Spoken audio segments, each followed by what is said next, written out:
जितनी भी माताएं एकादशी का व्रत करती, बहुत ध्यान से सुनना आज की कथा को। शायद जिंदगी में मिली ना मिली, और ये कथा का रिश्ता तो बहुत ध्यान से सुनना। स्कंद पुराण यहां तक कहती है कि इस कथा के चरित्र को जो श्रवण कर लेता है उसको 26 एकादशी करना भी नहीं पड़ती। इस एकादशी की केवल ये कथा सुनकर ही वो तर जाता है। बहुत ध्यान से सुनना इसको, कथा को। एकादशी और द्वादशी। एकादशी का व्रत, दशमी की रात्रि को जो आप भोजन करें वो सात्विक करें। एकादशी के दिन भोजन ना करें, अन्न का भाग ग्रहण ना करें। यदि आपके यहां पर गौ माता है, आपके घर में अगर गौ माता विराज रही है, आपके घर में अगर गौ माता है, गाय की अगर आप सेवा कर रहे हैं, अच्छा कितना सुंदर लिखा है धेनु मानस में, ब्रह्म मुहूर्त में सुबह के समय पर गाय की पूंछ को पकड़कर या गाय की रस्सी को पकड़कर जो 2 कदम भी चल लेता है, उसके लिए भगवान विष्णु बैकुंठ का मार्ग और कुबेर का मार्ग प्रशस्त कर कर खोल देता। जरा पढ़िए धेनु मानस को, पढ़िए गौ अंक, पढ़िए गीता प्रेस गोरखपुर का कल्याण का अंक निकाल कर पढ़िए कि गाय का मात्र रस्सी पकड़कर 2 कदम चलने वाले के लिए मार्ग प्रशस्त हो जाता है। एकादशी के दिन अगर आपका व्रत है तो आप भूलवश भी डब्बे में रखी हुई रोटी गाय को ना देते हुए कुछ थोड़ा सा फल, फलहार, कोई केला, कोई सेब, जो आप खाते हो, अंगूर, पपीता, जो आप ग्रहण कर रहे हो, उसका थोड़ा सा भाग आप गाय को प्रदान करो। सारे व्रतों में केवल एक व्रत ऐसा होता है एकादशी का, जिसका उद्यापन पहली एकादशी पर भी कर सकते हो। सारे उद्यापन में केवल एक उद्यापन ऐसा होता है, सारे व्रतों में एक व्रत का उद्यापन ऐसा होता है, वो है एकादशी का। ये जरूरी नहीं कि 26 पूरी होगी तभी तुम करोगे, या तो पहली में ही कर लो या फिर 26 पूरी हो तब कर। पर उद्यापन, अगर तुमको ऐसा लगे कि हाँ मैं अभी तो जीऊंगी हो, अभी तुम्हारा बाल भी धोला नहीं हुआ, तुमको ऐसा लगे तो अभी तो मैं तो बढ़िया,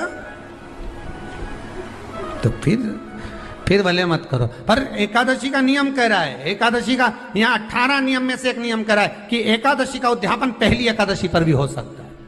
क्यों? तो पहली पर करने से क्या फल मिलेगा?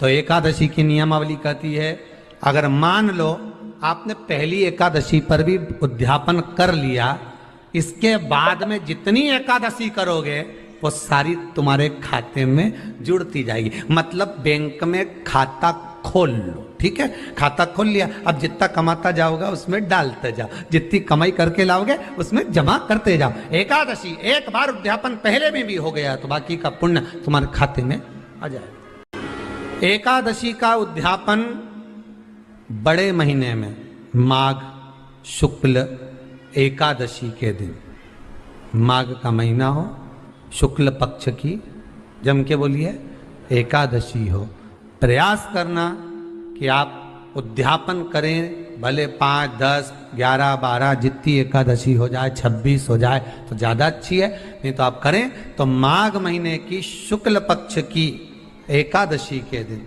आप उद्यापन करें, प्रयासरत करें। हाँ, चतुर्मास के अंतर्गत उद्यापन नहीं होता एकादशी का, बहुत ध्यान दीजिए हमारा। ये जो सावन, भादो, कुंवार, कार्तिक जो 4 महीना होते हैं भगवान के शयन करने के, इसके अंतर्गत एकादशी का उद्यापन नहीं होता, और इसके अंतर्गत उद्यापन करना भी नहीं चाहिए एकादशी हमारा। एकादशी का उद्यापन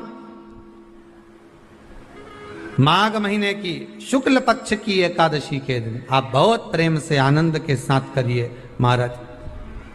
परंतु एकादशी के उद्यापन में सबसे ज्यादा अगर कुछ जरूरी होता है तो 24 तरह का नैवेद्य जरूरी होता है। कितने तरह का?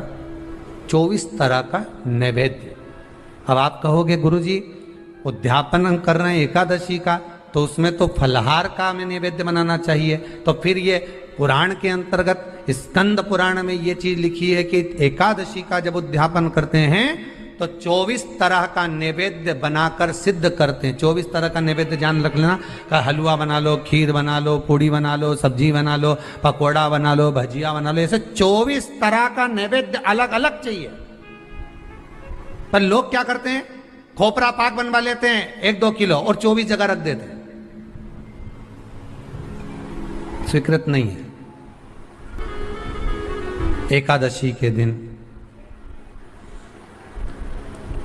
भगवान के पूजन का पूरी तैयारी कर कर, मंडल आदि बनवाकर, विद्वान ब्राह्मण को बुलाकर, कर्मकांडी ब्राह्मण को बुलाकर, जो भगवत सेवा में एकादशी का उद्यापन कराए, उन ब्राह्मण के चरणों को नमन कर कर, प्रणाम कर कर एकादशी का पूजन करवाइए और उस मंडल की पूजन कराकर हवन द्वादशी को कराइए। एकादशी को हवन नहीं, एकादशी के उद्यापन का जो हवन होता है वो द्वादशी को।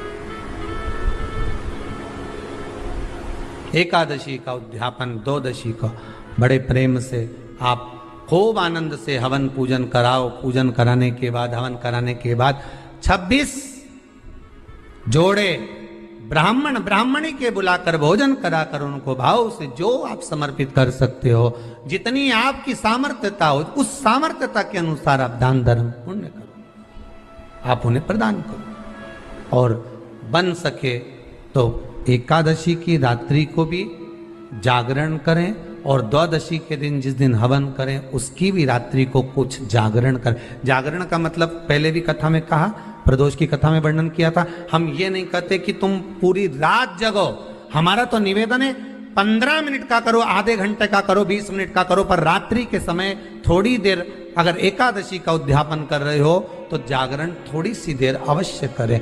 नहीं कर सकते अकेले बैठकर राम नाम जप लें, भजन कर ले, पर करो।